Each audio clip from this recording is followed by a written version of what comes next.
Hey, do you want to do the intro on this one? I think you should do the intro on this one. I want to hear that sexy voice of yours. I don't think so. No.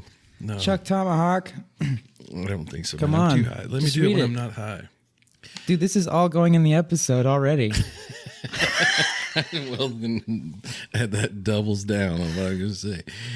You're gonna have. Why wouldn't you want to do the quip? Because you're it's gonna so be easy. like it's this, right here. like it's the whole in big time. green letters. But then when I actually do it, you're gonna get a whole different look on your face. You're gonna be like, man, I swear, I swear, dude. Do it any way you want, dude, man. The listeners want to hear you do the quip, man. They want to hear you do the intro. Look, that's why I put it in big green letters for you right there.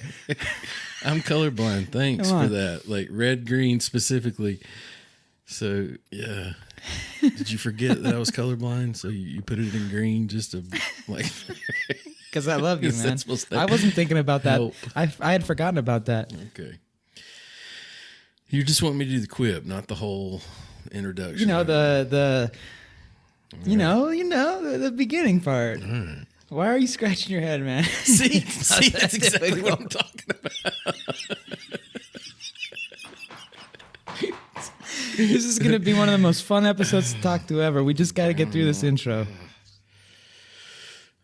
We are recording, right? I just laughed enough. I laughed so much that I got a little dizzy there. That can't be good for concentration. Okay. Let her rip. All right. Yeah. Welcome. All right.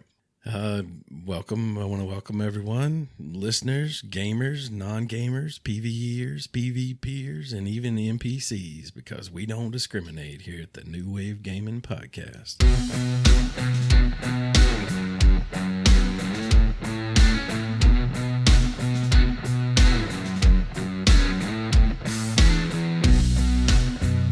Hell yeah. Super stoked to be back.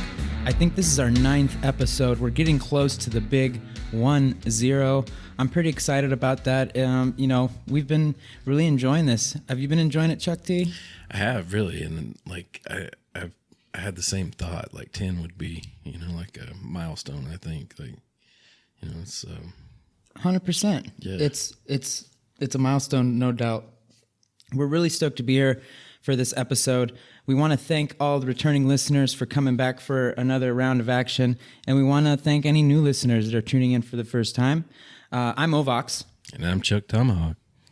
And this is, like Chuck T just mentioned a moment ago, the New Wave Gaming Podcast, where, I'm not going to lie, we've been ping-ponging around episodes here talking about a whole bunch of different stuff, but really what we try to nail down with this podcast is kind of talking about gaming and how it's evolved over the years. I mean, that's really what it boils down to. That's like the main vertical of our podcast. And that's coming from the perspective of, two gents here that are a little bit different age, but we've kind of covered the whole range of gaming and feel like we got something to offer here in terms of, what would you say? Just nostalgic experience, firsthand experience on seeing how all this stuff has evolved. And that's what we're going to continue talking about today. We're going to take you from Pong to the cloud is what I'm thinking, baby. Like, oh, really? All the way to the cloud. That's where it's going next, I think. Pong to the cloud. Yeah. And on this 9th episode, I think the idea kind of sparked in our last episode where we talked about the Atari VCS, aka 2600. And we were kind of talking about how the whole birth of console gaming had a huge, was a huge factor in how coin-op arcade games kind of started to dissipate as, the 90s came along. And that's really what we're going to talk about today is arcade games, arcade gaming, and just that amazing experience that some of us, not all of us, but some of us got to have. Like just going into the arcade and dumping, I don't know, tens of $20, $30 in quarters into a machine, and what was at the time just still a real new thing for a lot of us young kids back then. Yeah. Kind of went on a rant there, but that's really it, right? That's what we want to talk about in this episode. Yeah. Yeah, I think, as it tied in sort of there with the Atari 2600, like one of the selling points was bringing Space Invaders and like some of the initial successes from the arcade to the house. And, maybe in some ways that was the beginning of the end of its heyday, when there were other options. But, one thing that always stood out to me is the graphics were just always good. Even though I think we're looking at CRT TVs, there was, there was just something about that. Even it was just really rare for a home game to be as good as what you could see at the arcade. And that was really the front line, right? That was kind of the front line of the battle between the beginning of console versus coin-op at that, back then, because you're right, the arcade games had way better graphics. They had way better sound. And at the time, the console it just didn't have the tech. It wasn't there for that. Yeah. Yeah. That was that was kind of the battle line there, we'll say. Yeah. So before we jump into it, again, thank everyone for tuning in. And if you'd like to check us out, off the podcast, you can find us on Facebook. We're at facebook.com/New Wave Gaming Podcast. That's one long word. Facebook.com/New Wave Gaming Podcast. You can always shoot us an email as well at ovoxandchuk@gmail.com. That's ovoxandchuk@gmail.com. We'd love to hear from you. Shoot us your thoughts, ideas, maybe, episode ideas, anything like that. Something you'd like to hear us maybe chat about. We'll definitely check it out and maybe throw up an episode about it. Or if you give us a shout out, we'll read it here on the podcast. Anything else, Chuck, about our social media or anything like that? Do you want to hear from anyone about anything? Do you have any questions out there? Yeah, I'd love to just know what like show ideals, especially like you mentioned there. Things that people would love to see us maybe investigate, sort of in the style that we've done other things, and kind of tie that. Bring our comedic touch to it. Yeah, yeah. Because I don't know that folks realize it. There's a good bit to it. We're blessed these days with search engines and whatnot, but kind of weeding through everything, to the good stuff takes a minute. So. And you found some good stuff about today's topic. I was like, where does Chuck find these angles to talk about things on the deep dark web? What angles of the gaming web? Yeah. So, ultimately, what the episode came from was just Chuck and I reminiscing on our experiences way back in. Well, for me, it was the '90s, really. Is when I got to experience arcades and the joy of going to play these coin-op games. Basically, I'm sure you've all seen them before, even though they're definitely disappearing these days. But there's just these massive boxes that you would walk up and stand in front of with a screen and a couple of joysticks and maybe 2 to 6 buttons, depending on what game. Really, that's kind of the general physical appearance of one of these things. And for me, experiencing that was in the 90s. Chuck, probably 80s and 90s as well. Mm-hmm. Yeah. I would have been right at its birth. I consider 81, 82, something in there. So I'd have been around 10 years old, perfect audience for it, tall enough to see. You were right there in the heyday. Yeah. Yeah. You were there, Loving I think, fun fact,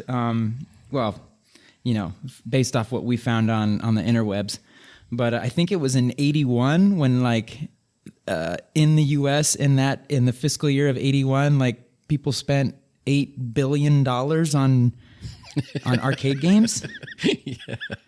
I think that's it. I don't remember. I think it was in some of the research you passed over to me that at the time that was more than the budgets for 5 or 6 of the largest major cities in the United States. Yeah, that's the way they framed that. Sort of it was almost like there was a local television news type thing covering like the popularity of video games, and that's kind of crazy, isn't it? Isn't that crazy? Yeah. Yeah, and putting a quarter in there, kind of like does change the stakes. Like you know, we were talking about that just a little bit earlier today. Like I guess I thought of it in that frame when I was thinking like how great it is to have it at home. You know, you've got unlimited quarters essentially, but I never thought about how it's a little more serious. Like, you know, I mean, you put your hard-earned money in there, and it's like this is your chance. Like, you know. Oh man, it's like it's in fact so serious that a lot of local and don't hold my feet to the fire on this one, but a lot of governments. I was going to say local and federal, but I don't know if federal. But anyways, I know that a lot of governments, we'll just say local ones, had a real issue with that because they were saying, "Hey, is this gambling? You know, are these games of chance or games of skill?" Oh, yeah. And we'll dive into that. We'll jump into that here in a little bit because that was a huge thing. So we're gonna talk about some historical stuff here as we usually do in our podcast, but really it's mostly just to relive and share with everyone, and hopefully some listeners will be able to reminisce with us and be like, God, I remember that. That was so much fun. And then you know what? If there's any younger listeners that have never experienced this arcade, God, I hate saying experience twice, but if you haven't experienced this arcade experience, I hate saying the that. Vibe, you know, just the vibe, feeling, you know, that feeling, you can still do it. I mean, it's not like it is back in the 80s, man, or in the 90s, but you can still have this experience. There still are arcades out there, and you gotta do it. Yeah. So, man, where to begin? Should we just do a little bit of or was I getting at something? I'm so excited. I don't know if I was getting at something. If we could just lay down that little bit of history of how we got to this place of the, you know, a coin op machine or something, you know, a game that I'm playing for entertainment that I, you know, put some money down. I found that part pretty interesting. I saw something like maybe like strength testing machines or something with the carnival. Yeah, you're right. I mean, it really depends on how far we want to go back. Because I saw stuff saying like late 19th century. You know, that's like in the 1800s. And I think there was like skee ball and carnival games. And you had mentioned like strongman type stuff. That's a carnival game if ever I ever heard one right there. Yeah, like you punch this thing and there's like when you hit a thing that causes this thing to go up high enough, and if it goes up to the very top, it hits this bell where, you know, you get this real satisfying ding, you know, kind of thing. And you know, I think that was kind of like in how this kind of ties back in with Nolan Bush now, like the guy from Atari, where you know, I think he developed this thing called computer space, was sort of a prototyped plastic. Absolutely. Now, that's way down the road. I don't know if we want to jump ahead that far yet, but yeah, you know, I guess I just see that point, like where, you know, these things got more and more like almost like the games you would see at Dave and Buster's, you know, at this point in time, like skee ball, like you said, you know, things that you could put a coin in and you know, do different things, and that kind of existed. And I think he saw, like, maybe he had Pong or something, and he was kind of like, you know, hey, there's something here. Like I can. Yeah, we're gonna get to that. We're gonna get to that. Yeah.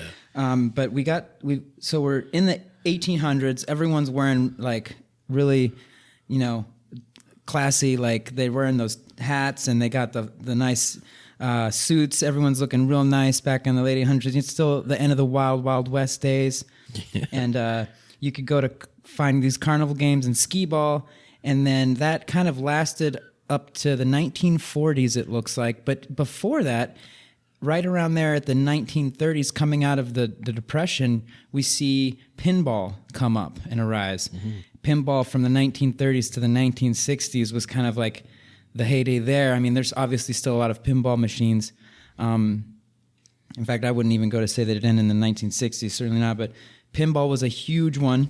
Mm-hmm. And there's a whole bunch of controversy around pinball too, regarding the games of skill versus games of chance and gambling and how to regulate that. It wasn't until, and this is just another like fun factoid, it wasn't until they were able to invent those electrical paddles that the creators of the pinball machine could in fact, now I remember, it was classified as a game of chance, and it fell under the gambling type regulation set. And it wasn't until they invented those paddles that the people that made the pinball machine were able to go back and say, hey, we're going to reclassify this thing because now there's actually some skill involved here, and it's not just wherever the ball may go. So they reclassify that bad boy, and it ceased to be a game of chance, became a game of skill, and therefore was able to be much more widely like distributed. And man, pinball machines were taking over the country, dude. At least that's kind of like the understanding I got from our research. It makes perfect sense. It does, yeah. I saw something too that links like some of that technology came out of World War II. I forget exactly what it was used for, but like the something that developed in the development of pinball machines, like the points or something like that. Man, it makes sense. Yeah. I mean, it makes sense because a lot of tech came out of that. That war. A lot of stuff came from that. It's almost a like lot of advancements. Something in history that, like I think maybe even this particular article pointed out that it repeats itself. Like a lot of things come out of bad things like that. Like technology can kind of get a boost, in unexpected ways. So yeah, I think that's really cool. And I wouldn't be surprised if we got real granular about this and got real depthful, that we would find that a lot of the actual electromechanical and digital, all this programming and video game tech, I'm sure a lot of its roots come from the technology that was produced in World War II, or that came from that historical event. Yeah. So we got pinball. And then, and after that, 1940s to 1970s comes electromechanical games, which aren't arcade games yet, but that's kind of like before. Electromechanical, gosh, I'm trying to find a good example here. But I saw things, like I saw that Sega, which I didn't know that Sega's been around since 1960. I didn't either. No. Sega had some electromechanical games back in the 60s. One of them was called Periscope. So, here, let me read this real quick. I'm using a cheat code from Google, meaning we're just using Google to find quick answers. It says Periscope is an electromechanical arcade shooting submarine simulator, initially called Torpedo Launcher. It was designed by Nakamura Manufacturing Company, which became Namco in 1977. We've all heard that name. And released in Japan in 1965. So this is even before the first arcade games, which came out in 72. 71, 72. It says, hold on. It says here, and released in Japan in 1965 as the first arcade game. But it says it's an electromechanical game. So, matter of interpretation and perspective, but I think we can... looking at the picture, it doesn't seem like a video game to me. It seems more like a mechanical one. And then it says, electromechanical games are types of arcade games. That's right. It's a type of arcade game. That's why. Okay. Also referred to as EM games. And they operate on a combination of some electronic circuitry and mechanical actions from the player to move items contained within the game's cabinet. Some of these were... early light gun games using light-sensitive sensors on targets to register hits, and so on and so forth. So, just almost video game, but still like electronical moving parts and stuff to simulate. But anyways, I feel like once electricity is involved in something, like, I feel like at this point we're pretty far from Ben Franklin, so like we don't appreciate like just how incredible electricity is. But like like, have you ever been electrocuted? Mm-hmm. Yeah, it sucks. Yeah, it really sucks. When it's done and you're lucky enough to like pull your body away from whatever it is that's waking you up. Yeah.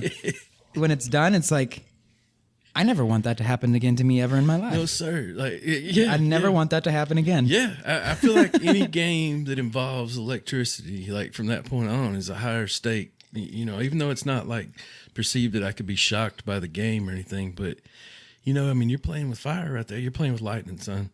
I mean, Oh, you mean for the average person in the 1960s walking up to that for the first time? yeah, certainly from that perspective, and just I kind of wanted to bring up the fact that I have been electrocuted as well. On at least 2 occasions I can think of. One of which, I changed my first light bulb, when I was a kid.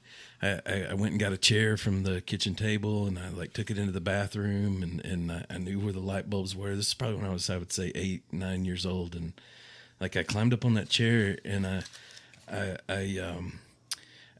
there were 2 light bulbs, and one of them was kind of facing me, and I took the old one out and I screwed that in there, and then I kind of came in the other room to let my dad know it, and I said, hey, I've changed my first light bulb, and he was like, yeah, well, congratulations, or whatever.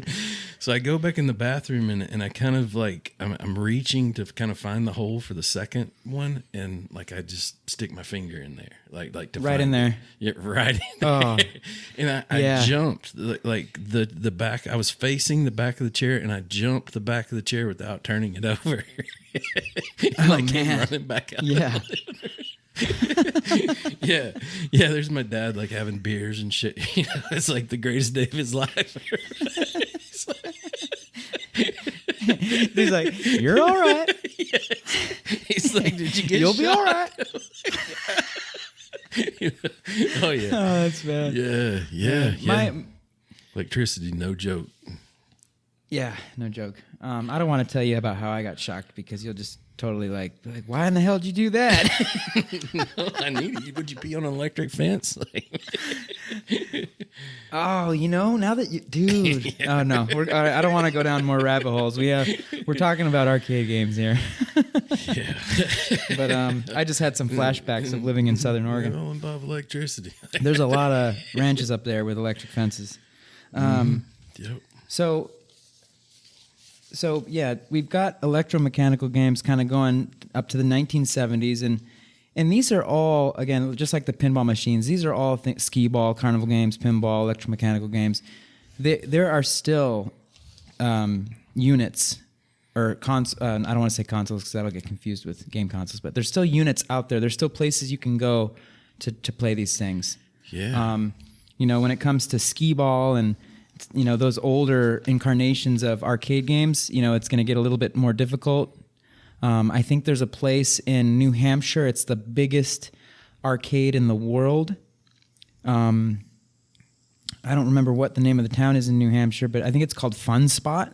I saw that. And you can, you can go there, and they have a lot of these older They have a lot of pinball, so there's places you can go, and that's what we were getting at. If you have never experienced going to an arcade before, you got to do it.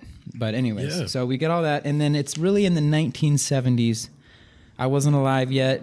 Chuck T, I think you were just born. Were you? You were, yeah. 71. Yep. You're fresh. Yep. Yep. Is really in the 1970s when our friend, the legend of Atari, Nolan Bushnell. He's not actually our friend. I just said that.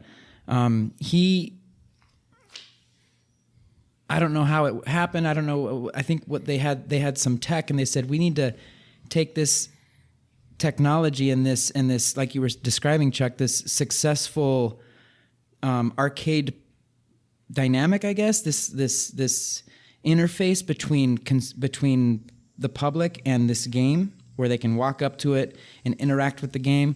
They wanted to use their tech in some sort of a platform like that, and that's kind of where I think they had a couple of iterations. They tried 2 different coin-op games that didn't actually end up working before they released Pong in 1972, which became the first successful arcade proper, video game. Yeah.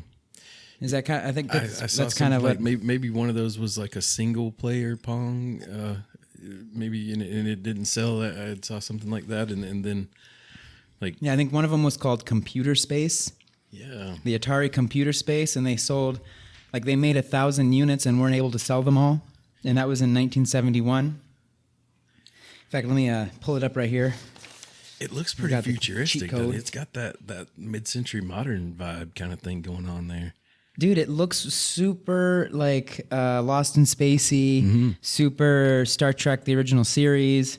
You know, like it just might be sitting there next to, Uhura's comms or like just sitting there next to Spock or something. It could totally be there. Rest in peace, Uhura. We're going to miss you. But yeah, let me read this real quick using a quick cheat code. It says, arcade video games. It says, after 2 attempts to package mainframe computers running video games into a coin-operated arcade cabinet in 1971, which were Galaxy Game and Computer Space, Atari released Pong in 1972, the first successful arcade video game. The number of arcade game makers greatly increased over the next several years, including several of the companies that had been making EM games, which were those electromechanical ones we were talking about, such as Midway, Bally, Williams, Sega, and Taito. And so the Pong was the first successful arcade video game in a cabinet. Did you ever play that thing? I don't remember it at a cabinet, but I feel like it has to be somewhere. And if it was probably more like not so much at an arcade as it was like a bar or something. Or, yeah, that would, it must have been some random place. I did play it at home. I think last episode I mentioned I had a friend that, had one of those early sets that only played Pong. But yeah. So it looks like when they released this Pong thing and they nailed it, I don't remember the guy's name. Was it Al Acorn? Al Acorn? That sounds right. It might be. It's either him or it's another dude. And I apologize if I'm not on the spot here with this. But I think Nolan Bushnell said, "Hey, we need to we need to make this game," and he goes and creates Pong. And at the time, he says, "Look, this is what the product looks like." He had like a final draft of the game, if you will, and it was just the 2 paddles going up and down and the ball going across the screen. It was like a tennis type game, and I guess the programmer was like, "What do we do from here?" And Nolan Bushnell was like, "Stop, leave it right there. It's perfect. 2 paddles," and I think. No, it wasn't the first co-op game. Was it the first co-op game? I think the first co-op game was. Shoot. It's like this thing where you come in these spaceships and you take something away, sort of. Like I remember the footage about that kind of being like, I think it was Space Invaders that was the first co-op, or Asteroids. I don't remember which one it was. It's a space game, and the ships look a lot like the ships from Galaga, like the actual ship that's called the Galaga that picks you up and. You can shoot it down to get the double spaceship at the bottom. The ships kind of looked like that, and they were grabbing something from the middle. I think is the way I remember kind of when I saw that gameplay. But they even did some market research. I think that showed that people enjoyed cooperating. But what game was that? Was it Space Invaders or was it Asteroids? It's not either one of those. It's got space in the name, but it's not. It's like, it was. I remember it was the game that was created by, my dad worked for him, man. Cinematronics. Yeah. And it was called, I don't remember, but that was the first co-op game. Yeah. And they did really well, even though Cinematronics ended up, they didn't last forever. They ended up closing shop, or got bought out by someone else. But yeah, I'm trying to remember what the name of that game was. Anyways, it'll come to me. Yeah. It'll come to me. So, I think, what do you remember what the 3 games, there were 3 games that really blasted off the arcade video game market into its maximum. And I think the first one was, in fact, Space Invaders, which was released in 1978, if I'm not mistaken. Mm-hmm. That was kind of like their first game that was like really successful, and that everyone was like, man, this arcade thing is, it's a good market to get into. And then they had Asteroids, which is the second game that really launched them. And then there was a third game that really just changed the whole scene for arcades, and it really brought in all types of people, young, older, professionals, moms, dads, everyone, and that was Pac Man, of course. Yeah, you're dead on. Yeah, yeah. I think those are kind of the three, pillars of the beginnings of the success of the arcade, and they got better at each one. Like I feel like it's a close race for me between Asteroids and Space Invaders. I think Space Invaders is a little more complex. Asteroids also ported really well to home. Like the home version of Asteroids is almost identical to the arcade, in my opinion. Yeah. Oh, I remember now. It was Space Invaders was the first game to bring in a high score dynamic where you could actually track your score, and then it was what Asteroid brought to the game was like they advanced on that, on keeping score, and I think it was a 2-player game or something like that. I don't remember, but there was something that each one of those brought to the table that really changed everything. Do you remember anything about that? I do remember the significance of the score. Like that's something I think about, as kind of like your video game clout, without the internet to kind of share that with. But as far as the other parts of that, I don't, Yeah.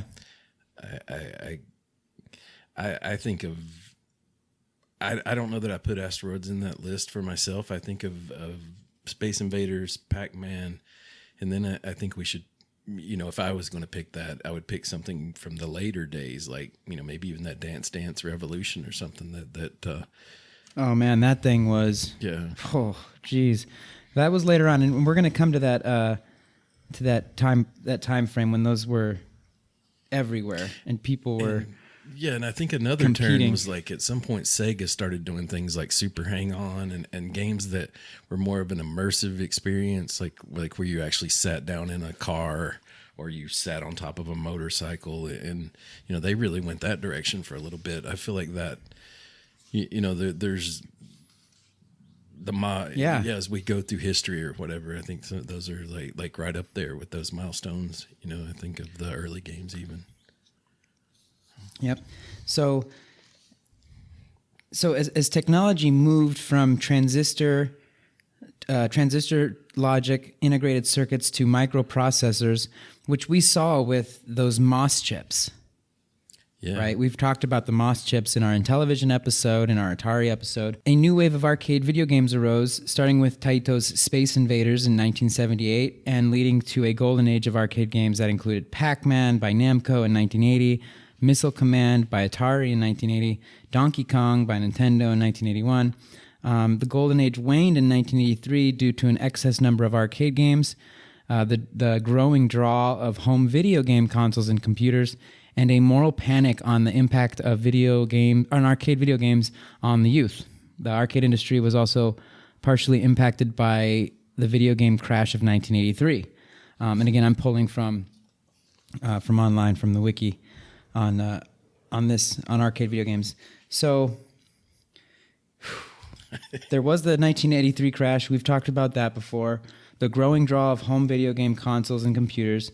There was certainly that battlefront, because they were just the only thing that was holding the consoles back against the arcades were those graphics. Yeah, and I wonder what caused that exactly. Like, is it the extra room in the cabinet, or not having to keep the price down, for each individual unit? I wonder how that. You mentioned a huge thing, and this starts to become more prominent in the 90s. We'll see it more, but what starts to occur is that the video game console tech gets better, they really dump. I think they dump a lot of creativeness into that and effort, because they realize that, like, hey, if we can give something to a kid where he doesn't have to be, or a family, a mom and a dad, where their kid isn't dumping quarters into this thing, and they can get it once, and then we can just, like we talked about in the Atari episode, we can just create cartridges.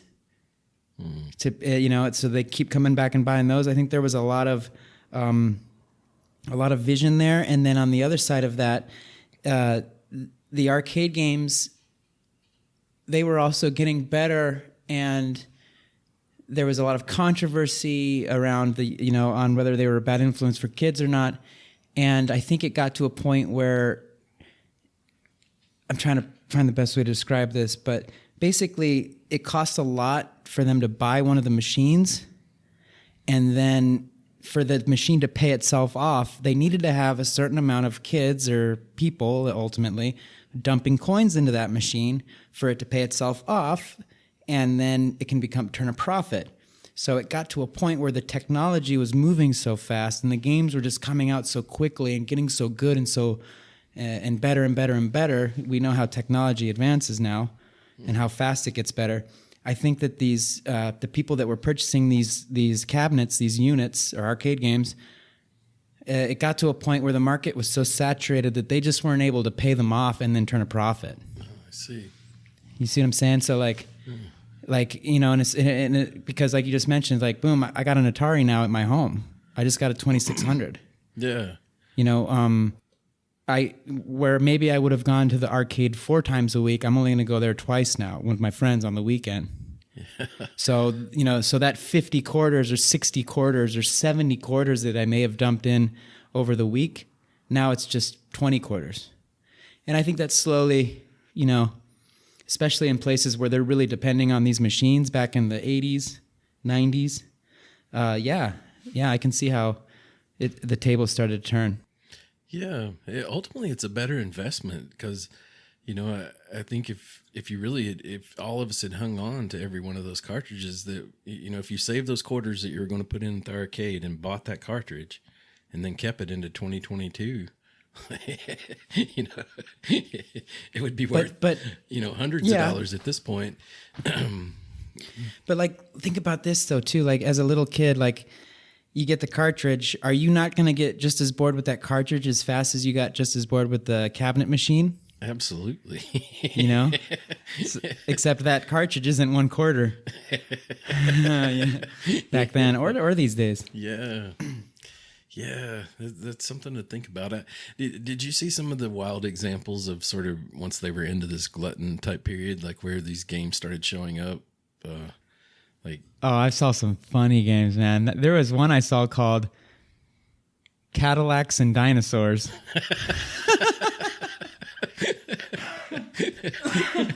What was that? And it's just this like, dude, it's just like this ripped dude.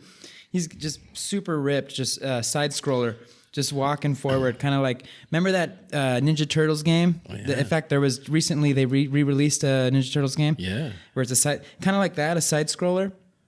And the guy's ripped, dude, and there's just these frickin' dinosaurs just jumping out all over the screen, and you just gotta like punch them out and stuff. You're just beating dinosaur ass at the game, dude.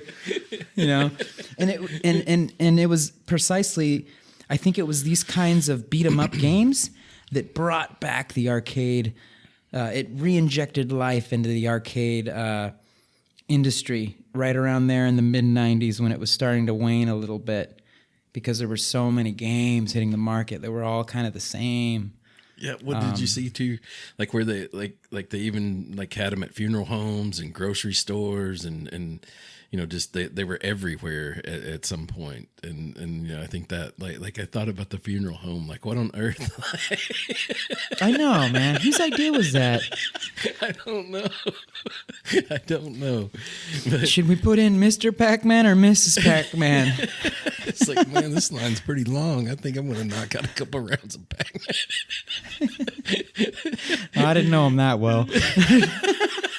I'm sorry. That's bad.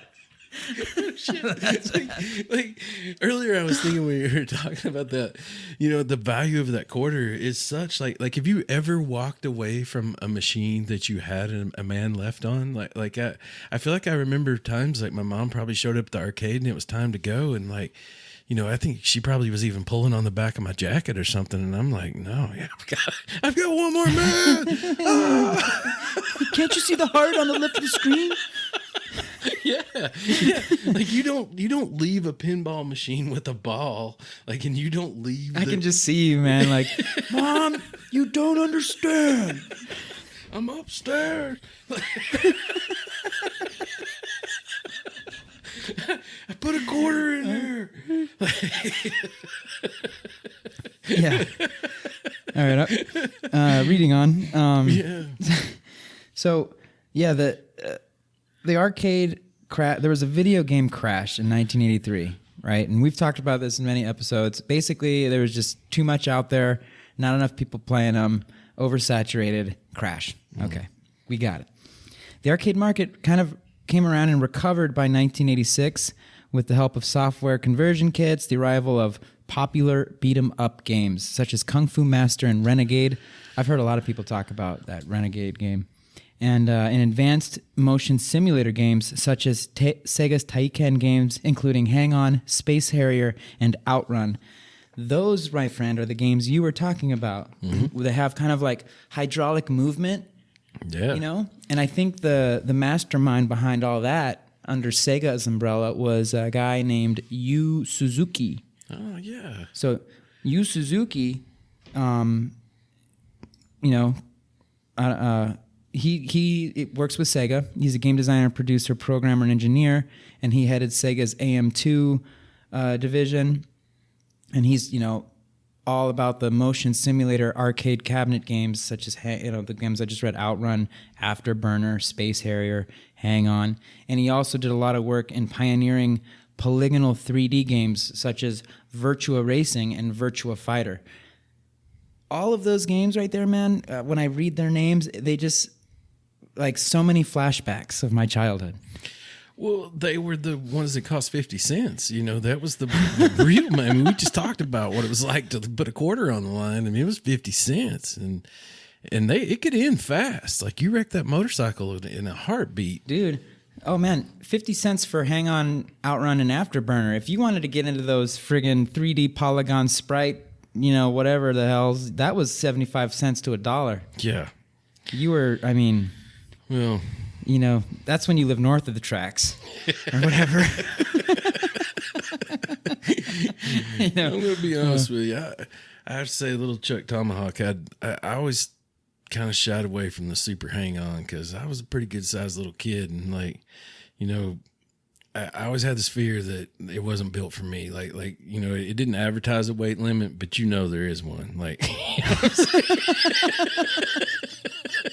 You didn't want to get on the little crotch rocket? And rip it off there or something, just jacked up like that. Kids be talking about that from now on. No, sir. No, yeah. I like the car one. That was more my gig. Like I remember the steering wheel kind of fought you back. Like when you would be wrecking. Oh yeah. The steering wheel was. It'd break your pinky if you didn't. Yeah. If you hit the side of the road and didn't. You had to go thumbs up on the thing. You didn't put your thumbs under, or you were going to die. Like pretty much. So you only did that once. There, your thumbs are all jacked up. Mom, can you carry my tickets?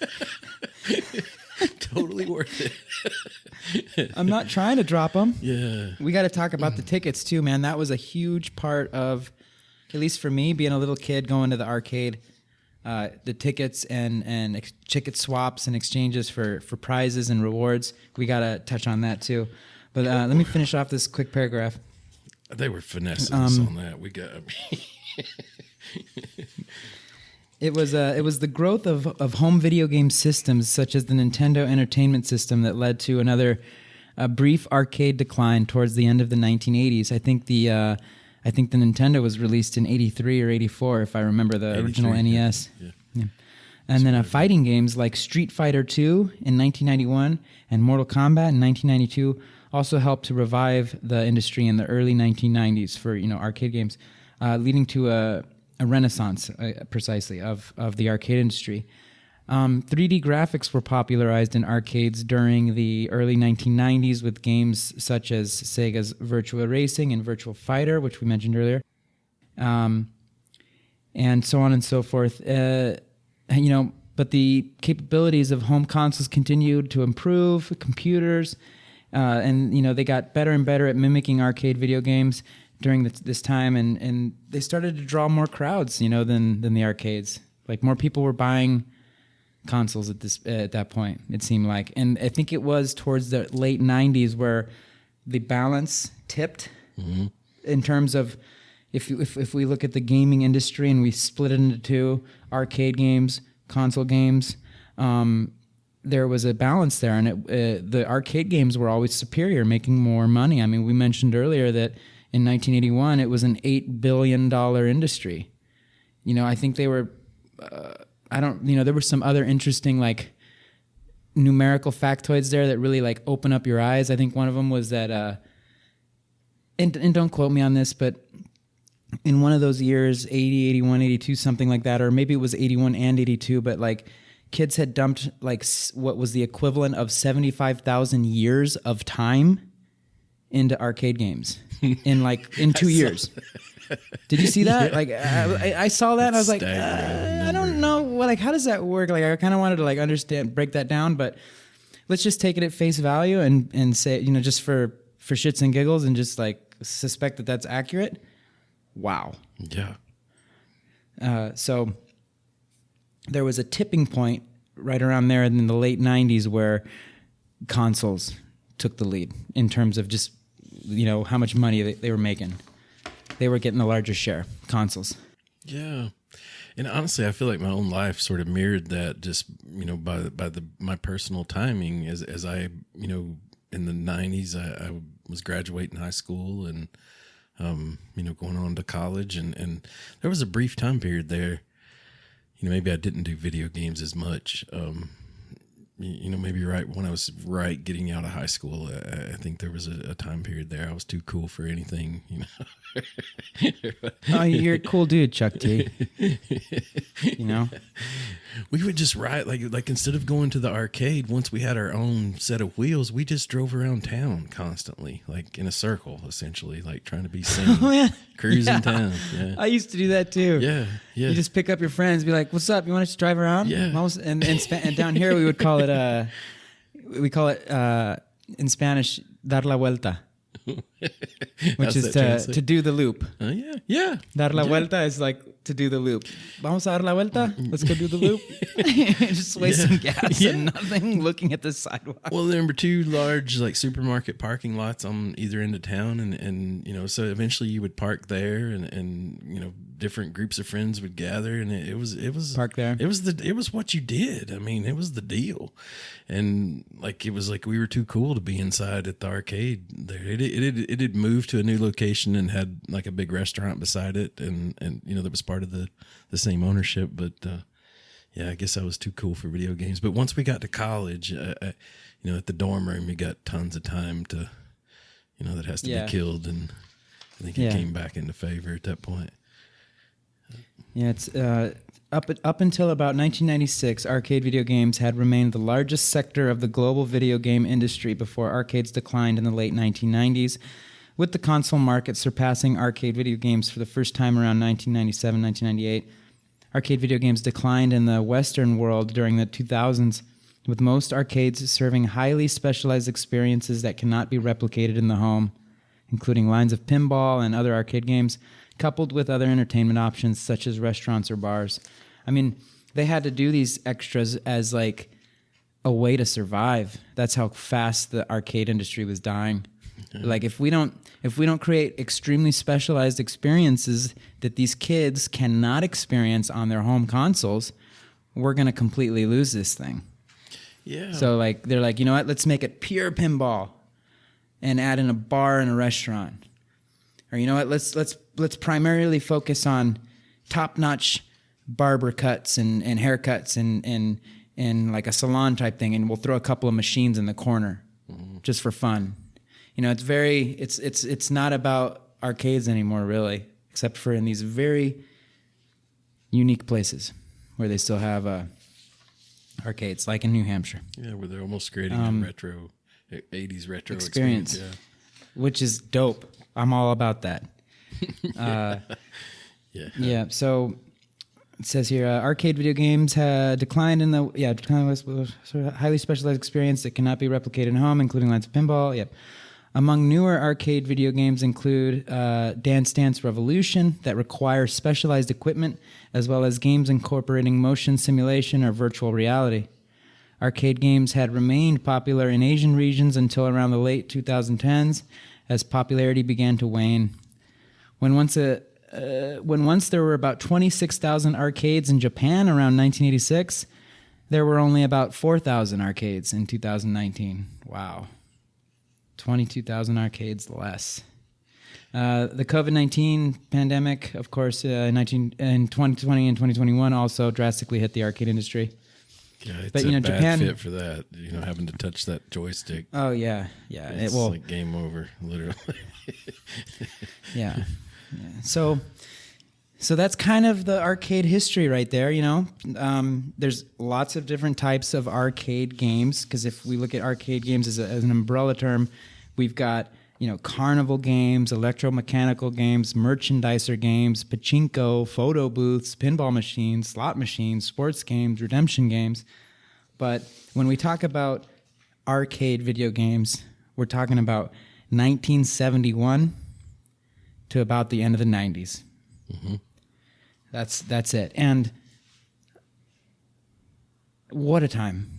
What a time. I don't think I could find the words to describe the feelings of going to these places where they had arcade video games. Each one of them created its own combination of feelings. Like, for example, something I used to love was going to see Grandma. I'd go to see Grandma. This is Grandma on Mother's side. Same with Grandma on Pop's side. Similar experiences, but something that stands out is I'd go visit her, and she lives in like small town Southern Oregon, and there's this ice cream joint there, Shy's Cafe. It's just like, now and living in Mexico and stuff, I go back there and I see this place, and it's still there, man. I can't believe it's still like, where in so many other places in this little town have closed or changed or, whatever. This place is still there, and like in the back part of that cafe and the ice cream shop, where all the young kids go and the teens of the town, after floating the river all day, they want to go to Shy's Cafe and get a cold, vanilla ice cream and play those video games in the back room. Heck yeah. And that was something that I remember it so well. And there'd always be a couple of cute girls there, hanging out with their families, and you just stand there playing the Pac Man. I think they had I don't remember what they had, but I remember the video games at other places, but I don't remember the games at that cafe, but I remember it well. Going there and playing those arcade games. Yeah. I think it's like it's almost something as a kid that is like a little world that you have, that's yours when you step into those machines. Like, it's almost, it kind of makes you forget everything else for just, a few minutes. Like, is I think why that those experiences got, kind of cemented in our memories like that. Do you have any arcade games that you remember just dumping hours into and tons of coins? Because I can name 3 of them right now for me. I think for me, I can't necessarily, I remember having pretty much a roll of quarters, and I would distribute it amongst a number of games. So no one game stands out, exactly, other than like a little bit later in the progression there, late 80s, early 90s, I think, when Gauntlet came out. And you had this situation like where you would be playing with 4 different people, and you would die and they would be continuing, and you could put a quarter in to continue. And yeah, boy, howdy, did that thing eat quarters. Like, cause I mean, yeah. And you can't just like let your other teammates continue the fight without you. If you lose, you got to go find another quarter. Yeah. And I mean, it's like your buddy looks at you when he's still fighting the enemy, like, you better fucking go find another quarter, motherfucker. Well, and there's a countdown. We're fighting like, this guy without like 25 seconds or something. Like, oh, that's right. I forgot about that. It's prompting you, like, like there's a bomb is going to go. 7, 6. Yeah, especially on those Mortal Kombat games, man. The big letters, the big numbers would come up on the screen. Yeah, and so 5, you're like fishing 4. through your pockets. Oh shit. Mom. Yeah. It's also a legendary time to hit up your buddy that's playing. Like, it's like, hey, you got another quarter? I don't have change. It's your older brother up there, but yeah, that thing ate quarters for sure, and it was genius for them because four people were playing. I mean, it took up a good bit of space, but they had the potential to bring in more money, because I think that's one of the things that was kind of like, even when we go to the arcades today, I would say even that place, that we were talking about, the what was it, New Hampshire, where it was at? Yeah, I think it's called Fun Spot. They probably they probably use quarters still to this day. Like they do, it's man. a limiting factor of sorts, isn't it? Like it is, because it takes out it kind of like takes out the leisure part of video game playing. Like when we're playing Ark, like I can just kind of just plop myself down there, and there's a element of anxiety of challenge that's removed by me knowing that I can just hit start again. Yeah. Like I'm good. I'm good. Nothing's going to be taken away from me. I can complete this challenge later if I want to. Mm-hmm. But if I have 1 quarter or 10 quarters, I can't just come back and complete this challenge when I want to. I have to give it all with every quarter so that I can maximize this amount of time in this place, because either I'm gonna get the most out of my time there and get to play as many games possible and stretch it out and maybe win a lot of tickets, because we haven't touched on that yet, how the large arcades would have a ticket system. Mm-hmm. But anyways, what I really wanted to avoid was Mom showing up, me running out of quarters way before Mom would show up to pick me up. Amen, brother. Amen. Can you speak to that?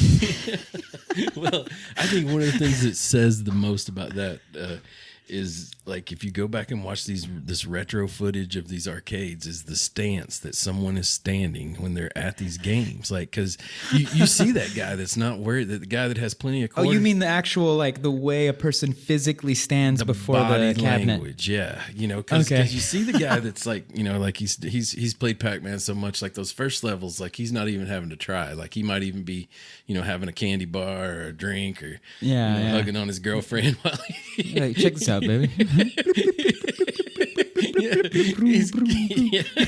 But see that, and then like it's like panning around the room. You see this one guy that's like squared up on it, and he's gotten a little bit lower, and he's on the buttons. Like, boss fight! Like when you put your boss fight. That's so true. Yeah. That used to happen to me when I'd play Metal Slug. Yeah, awesome arcade game. Like if the crowd gets in on you, got to back them off a little bit. Like you're like, all right, kids, get back. Hey man, elbow room. This is the last level. Elbow room. Defender had like 7 buttons, and you could have that sidler kid that wanted to come and mess with them buttons, like, because you didn't use them all the time. Like part of them were for like when you rescued those little guys and stuff. And yeah, you'd have that random kid that wanted to come up there and tap on them buttons. I heard that Defender really like changed the scene for a lot of gamers back in the day, because like, younger kids, teenagers, and let's call it young 20s, that they're all playing video games. But Defender came out, and I guess it was kind of like, from what I understand, it was like, oh, well, this game's actually for the older crowd. It's for mature gamers. It's complex. It's not for little kids. It's not a 2-button game. It's a 7-button game. A 7-button game? Yeah. You know what I mean? Like, amen. And it ported case? super well to the home. Like the graphics really went well at the home. But yeah, it had this feature to it where there were like, it was a space invasion, and you were trying to protect these citizens, and you had to rescue them. And I can't remember what all those buttons did exactly, and I'm sure I probably didn't know. Like I probably had some idea, and like it was on the machine or something, but I'm sure there were ins and outs that even I didn't know. But yeah, I found myself like really fascinated by people's body language and how just even the people watching and all that kind of goes down, and like older brothers and younger brothers kind of interacting there. It's like it's as the older brother, you got to remind your younger brother, like, don't spend all that, Yeah. Hey, I'm not going to give you any of my quarters. Every quarter counts, man. Every quarter counts. And you only get a number of, you can only play the more expensive games a number of times, and it all really falls down. It's like a whole environment of economics in the arcade, man. Like each kid has his own economic environment going on where he has to make really tough choices on how to divide the funds between reward games, which were these games in arcades where you could go in and there's like a whole section of the arcade where there's basically a person there with all these cabinets and rewards and stuff that you can win with tickets that you get from these arcade games. So, for example, this isn't a proper arcade video game, but like if you go to an arcade, they'll probably have these, I guess. What are they called? It's the balls, John, that you roll a ball up the ramp and it launches into the little hole. Skee ball. Is it skee ball? Is that it? Ski. Yeah.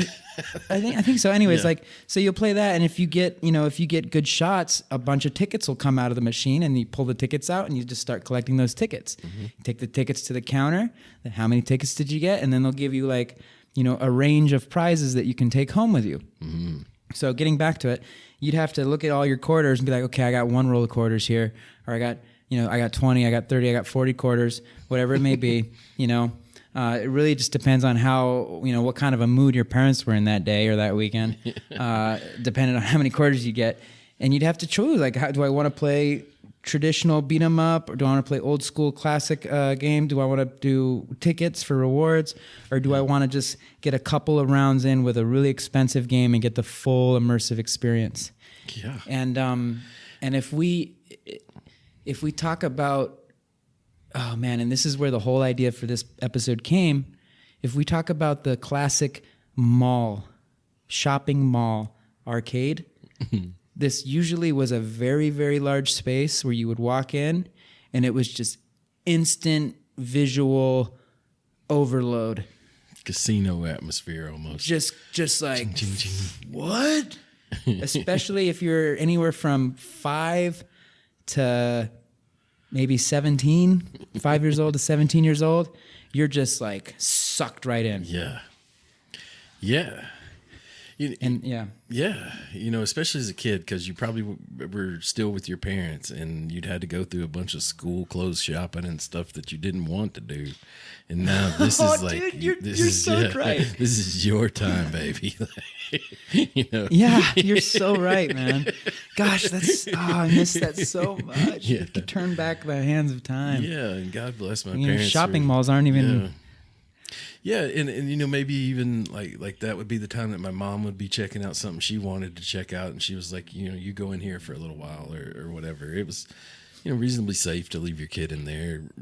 I felt like, and back in those days, and yeah, freaking. Gosh, what a amazing time. I mean, and you can kids these days can still experience that. I just don't think it would be the same because.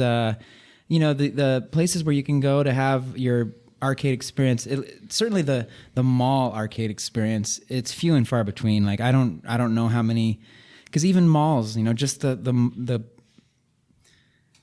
figure of the mall is dying. The mall in my town up in Oregon, where I used to live. I mean, I really think soon that place is going to get turned into something else.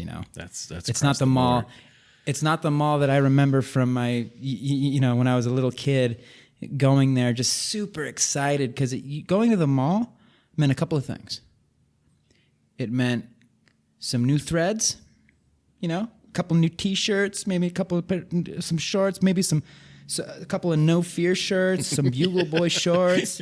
You know what I mean? Remember those old brands back in the day, Absolutely. Dude? Some Get Go shirts or something like that. Was the thing. OP, Ocean Pacific. Yeah. Oh man, So it meant going to JCPenney or something like that, and it meant going to that awesome food court where you could only get yummy, Cheesesteak. super unhealthy, just the best food ever, as a little kid.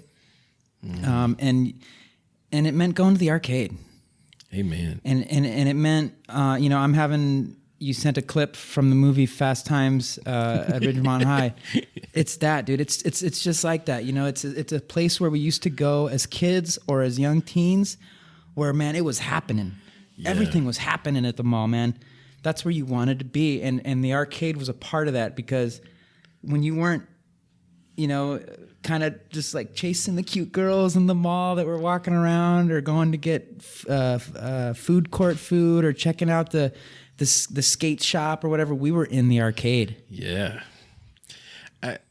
I think at our mall they did have that section where you could win things, and there were only really a few machines that had the ability to produce the tickets. I want to say it was more like the claw machine, and there was some other like a wheel type spit thing that you spun. I think that somehow determined what you got, but.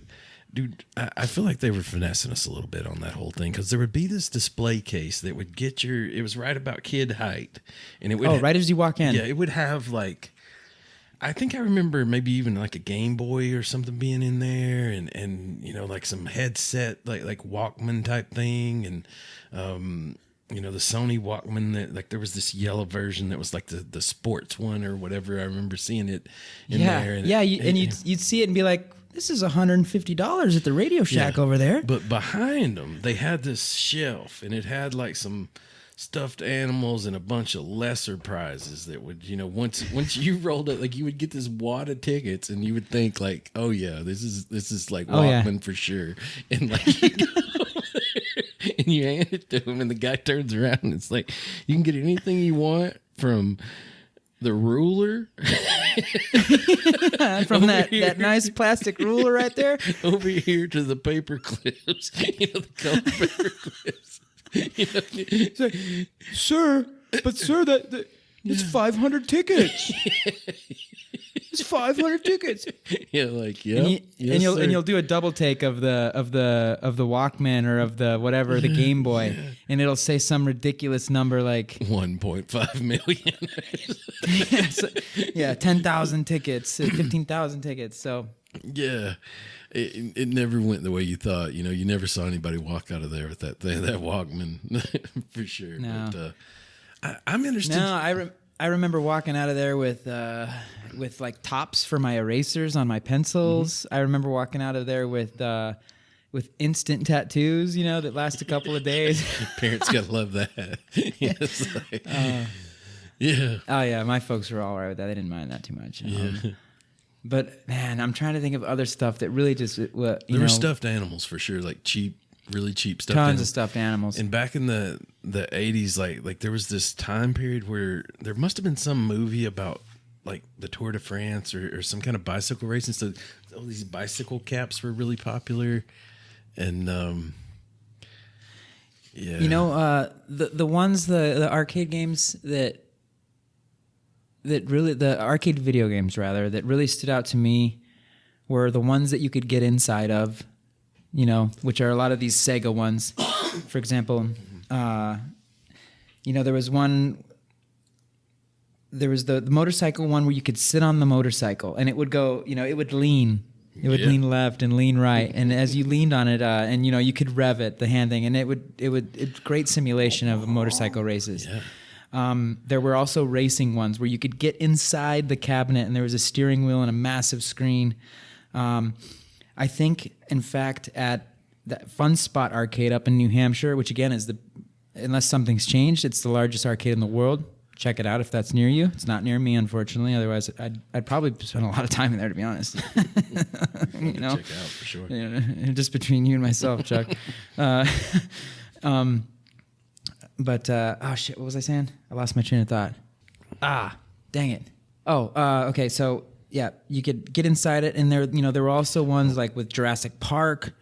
There were lots of zombie games where you could have rifles and guns, and you just like House of Terror or House of Horror or something like that was one of those games. I remember the Paperboy game that had the actual bike handlebars. Oh no shit! Yeah, that was it. Was a lesser, kind of enhancement, but it went a long way for me. I really enjoyed that part of Paperboy. Paperboy was fun for me, but difficult. Very difficult. It was a challenging game, especially at the end there, and as you got through the levels, it got worse and worse. The bees and the remote control cars and the whole scene, but. That was a great game, man. Really good game. See, I knew there were games that would come back to you that stood out from the arcade. For me, the number one game, I mentioned it already, is any of the Metal Slug games. Those games were huge for me. They were so much fun. I would just dump quarters into that. And even when I moved to Mexico as a little kid, they had, when I'd go to the tortilleria to get tortillas for breakfast, I think, and this is the experience of any little kid, little Mexican kid, and especially in small town Mexico, like the papas they send you to the store to get tortillas, and inevitably, man, you'd end up getting you get the tortillas, and then with the rest of the pesos, you just start dumping them into the arcade games that they have here. Yeah.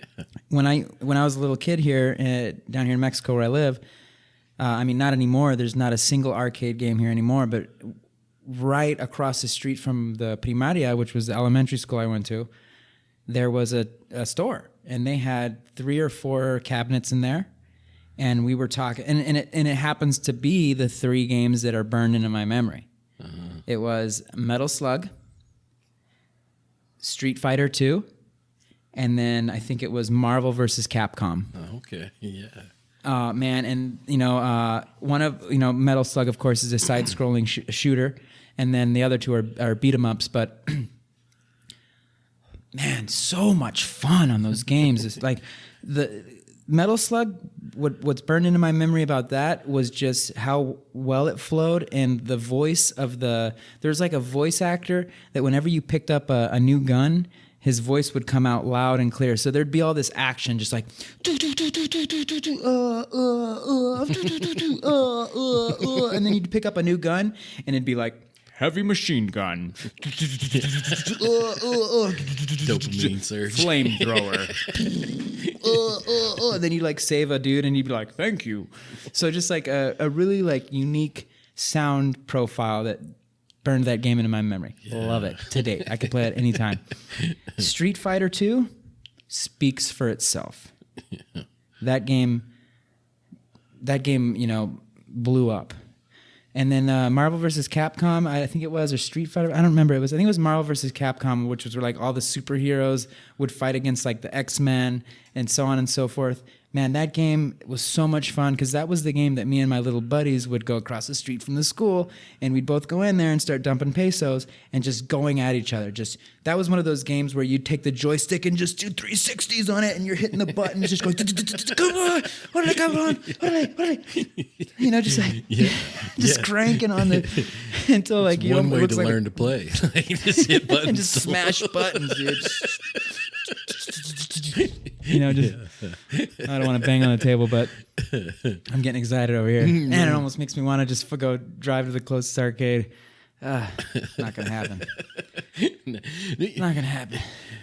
I definitely have them maybe I misunderstood your question a little bit earlier. I was focusing on games that ate my quarters up, but as far as ones that are hammered into my memory, it's definitely those like we mentioned, the better games that cost more money. Like for some reason I remember those, more than anything. But I think just your daily driver, my go-to or whatever. I was right there in the 80s with the sort of that, I think of Tempest was a game that I played a whole ton. They were Frogger, Donkey Kong, and Pac Man were all in this arcade. So they were the standard ones that you kind of, your meat and potatoes, that kind of feeling. Yeah. And then we would go. Classics. Dragon's Lair was the biggest, it was a laser disc game that was at our arcade. And this is in our hometown arcade. And yeah, I don't know if you saw any of these games. It's kind of a different sort of thing. It's not like you're fully in control of your character at all times. It's kind of like you walk into a scene almost from a movie or cartoon, and And if you push the right direction at that time, at the right time, it'll show a certain movie. And if you don't, it'll show another movie. And it's sounds boring as fuck, man. It is a bit, but it also like it's very complicated and it's very visually stimulating too. Like you kind of are in a cartoon, but yeah, it loses something for sure. Yeah, it sounds like there's slow gameplay. Yeah, and kind of slow gameplay. I think I sent you some information about it at our mall arcade. They had like the sequel from the same people that made Dragon's Lair. They made a game called Time Traveler, and it was like a hologram. I did see that. Yeah, and it was supposed to be the future of video games, and it was, I want to say, $1 to play, and it was kind of the same sort of situation almost. You know, it still had that was how it worked. Like if you picked the right thing, it showed a certain series of things, and if you didn't, it showed something else. And yeah, that just wasn't that exciting. But you know, I remember being really good at Donkey Kong. Like it was probably like my claim to fame as far as you know, where my skills showed themselves. You know, and got that all important, like putting your name in the, you know, your initials in there by the high score is like, you know, I remember those moments for sure. Dang,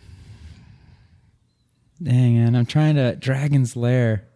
Is that what you were talking about? Dragon's Lair? And Time Traveler is like the dude. That was released by Cinematronics.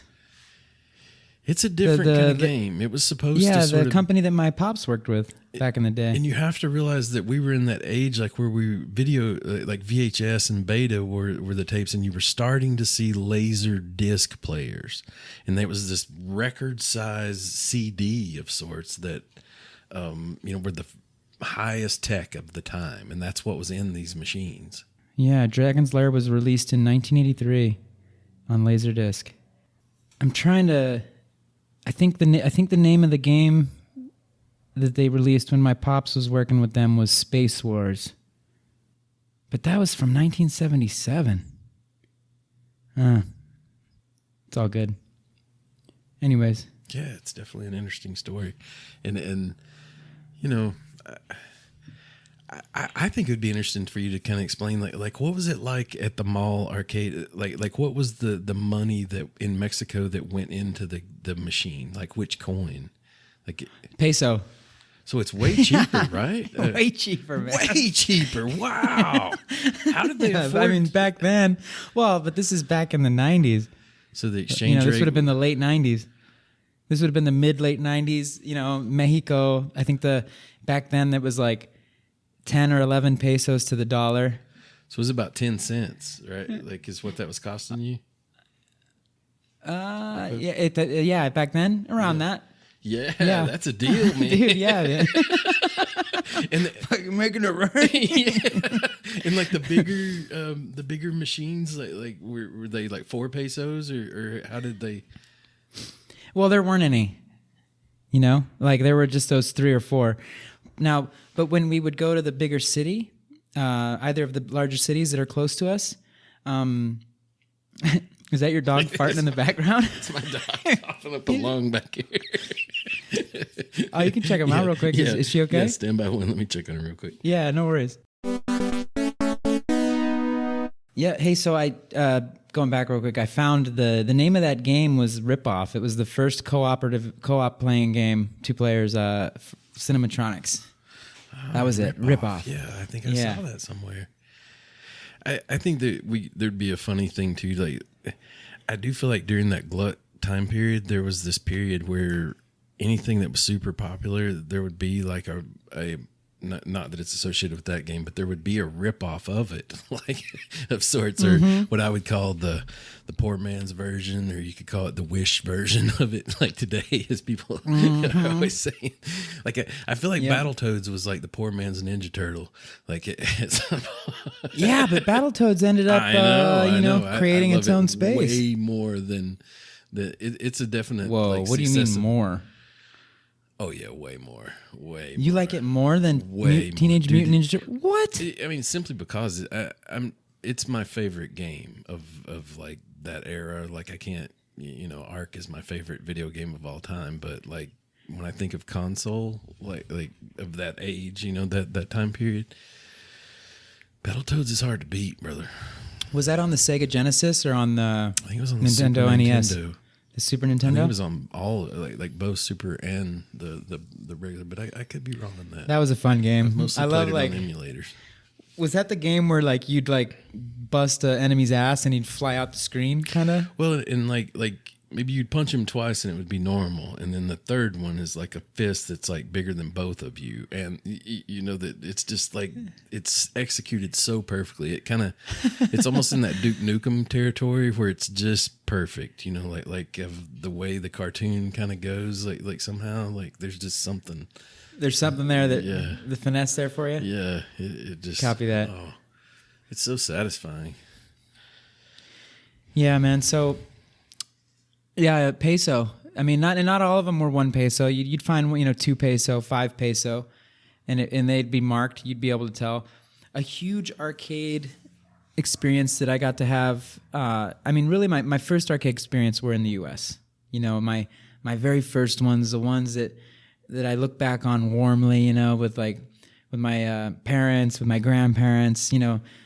Going to places like Shy's Cafe, going to places like Abby's Legendary Pizza or Pizza Hut, or just all of these places would have video game arcades. They'd have little sections or little separate rooms, or they'd be lined up against a certain wall, and these locations would be very familiar to us as kids. Like, going to see this family member in a way meant this thing where we knew, we're going to see.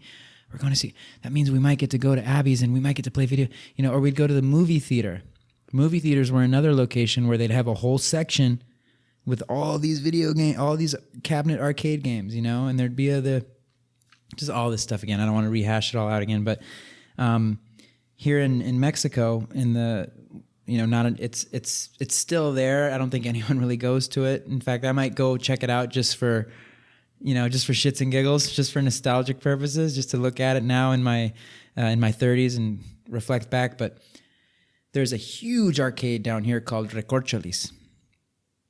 And when they opened the big mall here in the city close by, they put a Recorcholis in it, and it was huge, man. And this was when I was still in high school, I think. And I was in middle school. And it was, we'd do the drive, the 1 hour drive, just to go to this place. Because, man, it was impressive. I remember going not to compare, but I would, think back on arcades that I'd been to in the U.S., and then I'd look at what they had built at this Recorcholis, and just be like, damn, I've never seen anything in the U.S. like this, dude. It's like they were pulling out all the stops for these arcades, huge arcades, bowling alleys inside, all the air hockey tables, pool tables, ping pong, all of the older classic type arcade games, and then all of the new stuff as well, from our 80s and 70s, like 70s and 80s Pong. Space Invaders, Asteroids, all of those games, all of the beat 'em ups, all of the phases of arcade games were in this Recorcholis. Wow. And they also had the tickets and the rewards and the food and the bar, and just, it was, man, I loved going to this place. Still coin operated at that time? Or? All coins. And still a peso. Oh yeah, it was all pesos. And the change, did they have change machines? Like would you put a 20 peso note in the change machine or something? Or exactly. Yeah. Yeah, man. That seems really affordable. Like in comparison, it wasn't. It was. Yeah. You just spend more coins. I could see that. Yeah. Yeah. Yeah, that little economy that we were talking about, you were going to take it as far as you could, I'm sure. Well, yeah, I mean, ultimately, I don't remember with precision, but it's spendy. If you're a parent and your kid wants to go to the arcade, you're not gonna. It's gonna take some bucks. Yeah, even at the casino now. Well, back then, I mean, not nowadays. You just get him a console. Yeah. I guess I started to say there at the casino I saw they'll have penny slot machines, and ultimately you end up spending as much money in those. You end up betting, $1 at least, and it goes pretty quick. So yeah, I could see how that would work. But Yeah, that's interesting to me. And I guess today, if a video game was sitting out somewhere, would it still be a peso in Mexico, you think? Or No, not unless. See, that's kind of like the thing. That's the thing. Like the only places left where you can go and play cabinet video games, arcade games, are these specialty places, or like the ones that survived. You know, the ones that have made it and pushed through all of the waves of difficulty and lack of popularity and interest going in other directions with consoles, high stakes PC gaming. You know, PC gaming is a whole thing that we haven't really had an episode on yet, except the Intellivision. Mm-hmm. You know, so I'm sure I could find places out there, but it's going to be like an art. It's going to be a business where they have these machines that maybe I can play for a peso or 2 pesos or 5, but it's definitely not going to be their main business. It'll just be like, you know, a couple of side machines on the side of their actual main business, which would, you know, maybe a restaurant or something. That's a good question, Chuck. I don't know. yeah, If I could find, if next time I go to the city, I'll swing by where I used to go to play arcade games in the city, and I'll see if they're still there. And if they're still there, I'll take a look at what they cost, 2022, and I'll let you know. And we'll bring that up in the next episode. yeah, I'd love to. But, you know what, Chuck? I made it to the arcade. I made it. Yeah, could you take that You're not gonna believe microphone this. with you and like do a little 100 pesos. Damn. I'm racking my brain like just, you know, times I feel like at maybe the grocery store in the bigger cities there, I've saw maybe a claw machine or two and you know, kind of like more like in that area where you first come in. Well, you've also been coming down here for quite some time, so you got to experience the same stores that I did back in the 90s, man. Yeah. Just like you've experienced the, you know, now when you come and visit, you know, we go to Costco. What? You know, Costco wasn't there back in the day. I mean, hell, half of the town that we're in here didn't have power. Yeah. Now Can't it's plug like that video. Yeah. things have changed hugely here. Yeah, that's the point of this episode, folks. Like electricity, it's no joke. Once it's involved, gets game on. Yeah, I think if I had to drop a final point to wrap up this awesome episode, it's that arcades are a huge part of my childhood. They really are. And when I say arcades, I don't mean these massive mall arcades that you know, that are now a relic and that are slowly, well, quite rapidly actually disappearing. You know, they're definitely a part of my childhood and growing up.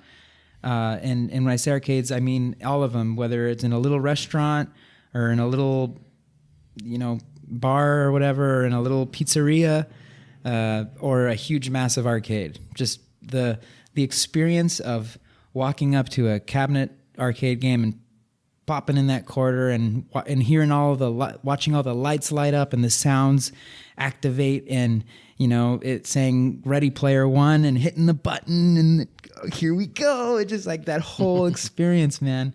Even though now, you know, as adults, much older, you know, I don't know if we would still feel that same joy, but at least it's in there. It's inside of me. So if there's anything I would close this episode on, it's if you've never experienced that before and you have time and there's an arcade that's not too far away, or if you ever get an experience to go to a place where there's an arcade close by, check it out, you know, and just have fun. Yeah. I couldn't agree It's with something you more. special. It is, and I feel like you know, there are like some places pretty close to me that the concept now I think is to combine it with something else, maybe like a bar or something, or somewhere to eat, and I think most of these places run on like you pay $10 to play as long as you want, you know, kind of thing, and yeah, I think those experiences are out there for folks, and I would It's certainly not the same though. and I also think too, like not the it same. isn't. I agree. I would almost rather they gave me the quarters, and you know, like I went through that you know, sort of process. But You've already tackled that and gotten past it. Yeah, and I feel like sharing it with a buddy. Like I feel like you kind of said that, like, I do feel like if I came down there and said, hey, I'm pretty positive I could destroy you at Street Fighter, like like you'd be like, we'll see. Oh, what? Yeah, let's go see if Record Chili's still open. Joder la chingada. Yeah. I'm just kidding. Yeah. That can. Vámonos pues, Street Fighter. And that's one of the beautiful things about video games. I remember, like, one of the things that stuck out to me was like they used Pac Man as an example that brought, like, executives and these older folks of the 70s, into it and stuff. And I think that's one of the cool things, like how it can. Yeah, just it's almost like it's like once you've put that quarter in, it's a license to be a kid again, for a minute, and I think that's really hard to find those opportunities in this world, So I certainly encourage folks to look for that. Yeah, I mean, if you've never experienced it, go check it out. If you have like little kids or something and you're a parent, it's certainly a good idea. Like that'd be something really fun that you could go do with your kids. Find an arcade that maybe has like a pizza joint attached to it, or I don't know, a bowling alley or bumper cars, or who knows, miniature golf. Sometimes these places will come paired up, and it's a wonderful experience, man. I am so grateful. I'm so happy that I got to experience an arcade, a video game arcade, pre-cell phones, pre-cameras everywhere, pre-knowing where my parents were. I know that sounds messed up, but just like there's so much to that. These are places where we would go to have fun, to flirt, to get our hearts broken, to challenge other teens, to get our school clothes, and just so much to this. Like, I mean, yeah. At this point, it's like, all right, I get it, Ovox. Shut the hell up, man. I'll take my kid already. God, yeah, do it. Take your kids. Do it. And if you don't have any kids, but you've never experienced yourself, it'd be something really fun. Just get after it. Go check out an arcade. It's fun. You'll kill some time there. Yeah, you won't regret it. All right, 100%. Yeah. Well, shoot, what else you got, Chuck T? Anything else, man? How's your ARC life going? Oh, geez. It's been going pretty good. It's dominated my playing style today. I definitely had an interesting day yesterday in ARC. I had kind of a PvP encounter there that kind of, it was pretty exciting. You got on Fjordur? Yeah. On the new map? Yeah, I was down on Fjordur, and I was looking for a baryonyx, and I just happened to kind of look over, and I saw him first. It was somebody pretty far away, and they were on a snow owl. And I'm pretty sure it's the guy I let pass the time before. So I was kind of like, your time's coming, buddy. And oh shit. Yeah. So he took off on the just for reference, fellow gamers, a baryonyx is one of the dinosaurs in ARC that you can capture and tame, but it's also a very dangerous animal to capture and tame. So you were looking for baryonyxes in the swamp on Fjordur, which is kind of this dark it's area. A miserable place to be. And I saw this trap that somebody had built there, and that kind of thing. And then, like I say, I saw somebody there one day, and I had a bunch of stuff on me, and I kind of had a bunch of stuff this day, but I just knew that I was on my dragon, and he was on a snow owl, which was a pretty good. You would win. Yeah. But what happened was he started trying to run for it, and I started trying to wet him down, with the special ability of the dragon that I had, and it throws hot water, and I kind of burnt my stamina up doing that, and it wasn't hitting him, that snow owl's pretty quick, like far as maneuverability. It's not fast like in flat out speed, but it can turn pretty quick, and so he'd get out of the way, and little hummingbird. Yeah, he would hummingbird himself out of the way there, and so I had to get away from him to get stamina. And when I first landed, I thought, man, what if he's got a sniper or something, and he picks me off the back of this thing, so I readjusted. I got further away, and I got my stamina back, and I went where I thought he was, and he was on the ground over there, and he had put his snow owl up, and he had his RG out, and he had put it on aggressive. And he had a shotgun and a microraptor. He had a microraptor on his shoulder. So he threw the microraptor like to get me or whatever. And luckily, like I got him real good with the water and a good bite. And I just like killed him instantly. And the microraptor got me right after that. Oh. And he got two shots in on the dragon. Like I was still on the dragon while he was still living. So the microraptor knocked me off, but it was no problem. I mean, there was nothing, like the RG was hitting me, but it wasn't enough to kill me. Like it was hurting me, but I knew I was going to make it. And I got back on the dragon and killed that RG too, and the microraptor. And yeah, he took all his shit. Yeah, it was already on my dragon. I stopped to go get it. He had a boat that he had built like a little base on, and he got back on that boat and started running for it. And oh, dude, that was the guy that wanted to ask if we wanted to be tribe mates. you savage, man. It's PvP. He was ready, dude. He was ready. I mean, if that microraptor had gotten me just a little sooner, like he had a decent shotgun. I mean, he would have got me. Like, so it wasn't. You know, I thought about that. I thought about even taking some of his stuff back, but I later on I was kind of like, you know, PvP, baby. Yeah, he put that thing on. Red aggressive. is dead. I mean, he squared up like I saw him over there. You know, he was out there ready to fight. Like, so he had a shotgun out. I was like, all right. I mean, it took a lot of time to go get them dragons. Cool. He could have done the same thing. He was the same level as me. You know, I had to, like, you got to go knock out other dragons, get the primal crystal off of them, and it's a hassle. So, you know, I mean, I felt like, you know, he could have done the same thing I did. It just, it takes time. But yeah, it was exciting, dude. I guess like the thing, we don't want to bar listeners with all the ins and outs of this, but just that instant, like I don't even know that I ever remember my heart beating like that at the arcade. Like maybe when you're about to, kind of get through a boss that you hadn't, but there's something about that PvP that, oh my Lord. Like, I mean, yeah, man, it does get your heart going. Oh, instantly. Like, I mean, it's just, it's very similar to hunting and hunting experiences I've had in real life. Even like, when you're sitting in a tree stand for hours and you finally see a deer, like it, you get that, like, just that jolt, like somehow. And like, once it happens, like you're in a different world, you're in fight or flight mode. And yeah, it's exciting, but, yeah, it was fun. But other than that, just playing Ark and, a little bit of Call of Duty, Warzone, that kind of thing. It hadn't, nothing to really write home about there, but, anything else going on with you that you've been playing? You still in the Dying Light? Or? I think we should wrap this one up. It's getting close to 2 hours. Do you have any final comments for the listeners on arcade games? Yeah, no, I think we really, really covered it, and it might be something.